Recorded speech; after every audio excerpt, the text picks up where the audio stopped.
दोस्तों, रमज़ानुल मुबारक का आगाज़ हो चुका है और आज तीसरा रोज़ा है। ये रमज़ानुल मुबारक हर साल हमारी ज़िंदगियों में आता है और इसमें कहा जाता है कि इसमें शिफा है, इसमें बीमारियों के लिए, बीमारियों से निजात के लिए इसमें शिफा है।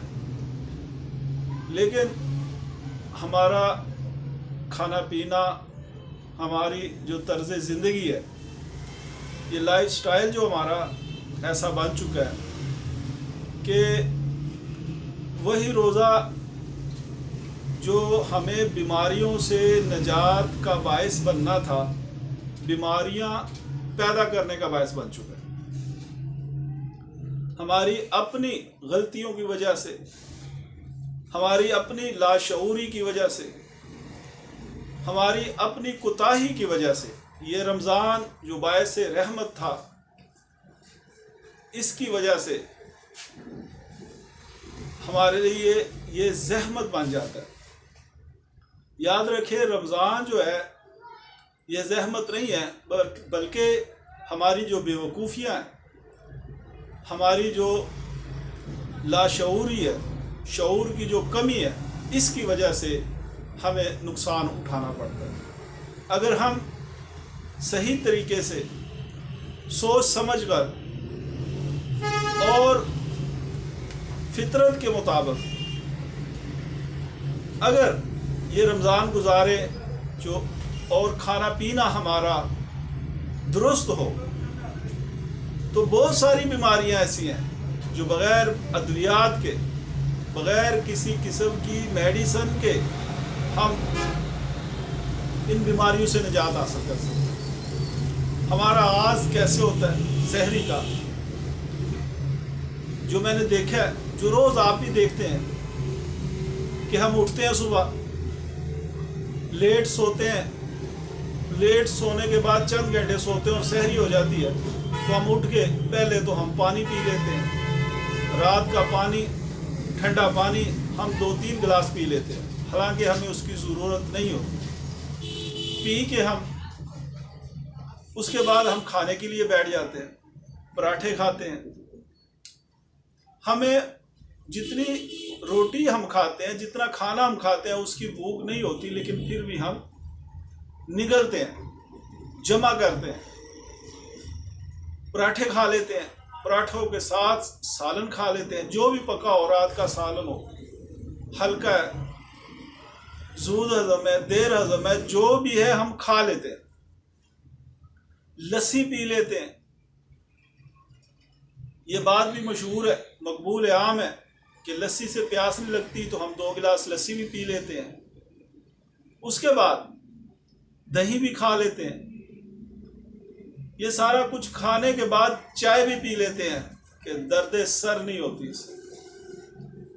उसके बाद नमाज पढ़ते हैं, नमाज के बाद आके सो जाते हैं। चंद ही घंटों के सोने के बाद जब हम उठते हैं सुबह, तो हमारी हालत बड़ी बुरी होती है। पेट में हवा इतनी होती है, गैस इतनी होती है कि अजीब सी एक कैफियत बन जाती है। मुंह का जायका ऐसे जैसे तेजाब, कड़वा, जुबान के ऊपर तय बन जाती है। हमारा जो मिजाज होता है, हमारा जो मूड होता है, वो ख़राब होता है। अजीब सी बेचैनी, पेट कसा हुआ, सारा दिन फिर सुस्ती, काहली, नींद का आना, ये सारा कुछ होने के साथ साथ एक बात है कि भूख नहीं लगती, प्यास नहीं लगती। उसकी वजह है कि सुस्ती, काहली की वजह से हमने कुछ किया ही नहीं होता। करने वाले जो आम मामूलात हैं हमारे, वो करते ही नहीं हैं। क्या है जी, एहसान ये करते हैं पता नहीं किस पे कि हमने रोज़ा रखा हुआ है, सोए रहते हैं। तो दोस्तों, ये ना रोज़े का मकसद है, ना रोज़ा इसलिए आया था। रोज़ा तो था अल्लाह की तरफ से कि हमें एहसास हो कि भूख क्या है, हमें ये एहसास हो कि फाका क्या है, हमारे अंदर प्रैक्टिकली ये एहसास पैदा हो कि जो रोटी नहीं खाते सारा दिन उनकी क्या हालत होती है। लेकिन हमने अपनी साइंस के साथ, अपनी साइंस है ना हमारी, कि हमने वो भूख का एहसास पहले ही हम उसको ख़त्म करने की जतन कर लेते हैं कि भूख ही ना हो। तो फिर भूखा प्यासा रहने का फ़ायदा क्या, कि जिस मकसद के लिए ये रोज़ा आया था हमने वो मकसद ही ख़त्म कर लिया, वो मकसद कहीं रह गया। हमने सेलिब्रेट करते हैं जी अफ्तारी और सहरी। तो दोस्तों, हम ये जो फितरत से हट गए, रोज़े के जो मकासद से उससे दूर हो गए, इसका नुकसान ये हुआ कि बीमारियों ने हमें घेर लिया। अच्छा, अफ्तारी में हम क्या करते हैं, बैठ जाते हैं। अच्छा, जब बैठ जाते हैं तो फिर अफ्तारी के वक्त एक खजूर खाते हैं, उसके बाद रूह अफ़ज़ा पी लेते हैं, ठंडा शरबत पी लेते हैं, बहुत ज़्यादा पीते हैं, फिर वहीं बैठे रहते हैं। उसके बाद खाना और उसके बाद मस्जिद की तरफ चलते हैं। ये वो रोज़ा था कि लोगों ने रोज़े रखे हुए, जब रोज़े रखे हुए थे, जब रोज़ा था तो उस वक़्त, और जिनको एहसास था, जिन्होंने रोज़ा समझ के रखा था, उनसे चला नहीं जाता था।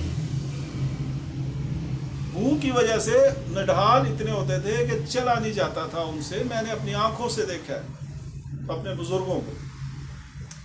लेकिन आज ये हालत हो जाती है कि हम इतना खा लेते हैं कि हमें नमाज के लिए जब मगरिब के बाद जा रहे होते हैं तो फिर हमारी चलना मुश्किल हो जाता है। तो क्या किया जाए? हल तो वही है कि वापस उसकी असल की तरफ आया जाए, रोज़े को रोज़ा समझा जाए। ये कोई त्यौहार नहीं है, ये कोई रस्म नहीं है। ये रोज़ा जो है ये अल्लाह की तरफ से हम पे ये फ़र्ज़ किया गया और इसके मकासद थे। अल्लाह को क्या ज़रूरत पड़ी है कि हमें इतनी मुशक्क़त में डाले। हमारे अंदर ये एहसास पैदा हो कि भूख क्या है, फाका क्या है, प्यास क्या है। अगर हमने करना ही कुछ नहीं है, हमने सोए रहना है,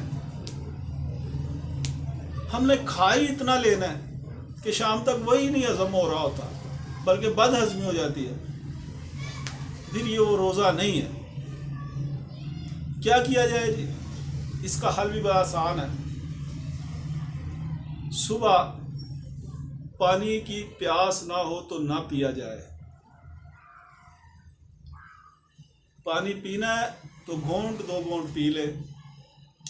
भूख है तो सादा रोटी खाए, पराठा हजम नहीं होता, याद रखें। लस्सी, अगर आपने सहरी करके सोना है तो लस्सी और दही जो है, दही ना खाएं, लस्सी ना पिए, वगरना सारा दिन आपके पेट में हवा और गैस होगी।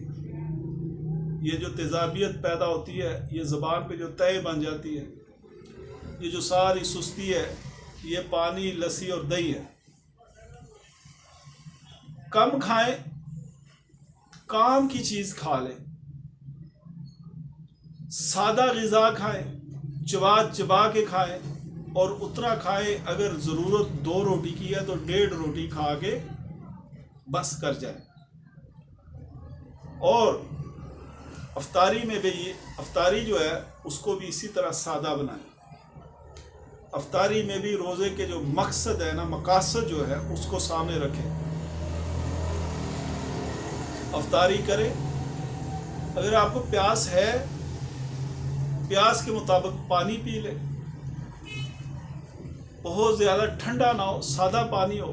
आजकल तो वैसे ही सर्दी के रोज़े तकरीबन शुरू हो चुके हैं। और उसके बाद खाना खाएं। अगर आपने खजूरें खा ली, फल खा लिया, तो उसके बाद नमाज़ पढ़ लें। नमाज़ पढ़ के आके सुकून के साथ अपनी रोटी खा लें। अगर ना पानी पिए, खाना खाएं, उतना ही खाएं जितना आम आप खाते हैं, और उसके बाद नमाज के लिए जाएं। ये है, मैंने सीधा सा उसूली जो रमज़ान है, मकासद जो हैं उसके हुसूल के लिए मैंने एक अपने फ़हम के मुताबिक आपको इसका हल भी बताया है और इसके जो असरात हैं वो भी बताए हैं। अगर आप सादगी के साथ उसूल के मुताबिक रोज़े का जो मकसद है उसके मुताबिक रोज़ा रखेंगे और अफ्तार करेंगे और सहरी करेंगे तो मोटापा भी आपका ख़त्म होगा, आपके जिस्म के जो अज़ा हैं और उनके जो फंक्शन हैं, वो जो निज़ामात हैं जिस्म के अंदर, वो भी दुरुस्त होंगे, एक्टिव होंगे। साल हर साल से आपका मैदा ख़राब है तो मैदा भी आपका ठीक होगा। सादा ग़िज़ा खाएं, कम ग़िज़ा खाएं, ज़रूरत के मुताबिक ग़िज़ा खाएं। इंशाअल्लाह ताला ये रमज़ान आपके लिए सेहत का पैगाम साबित होगा। अस्सलामु अलैकुम व रहमतुल्लाहि व बरकातहू।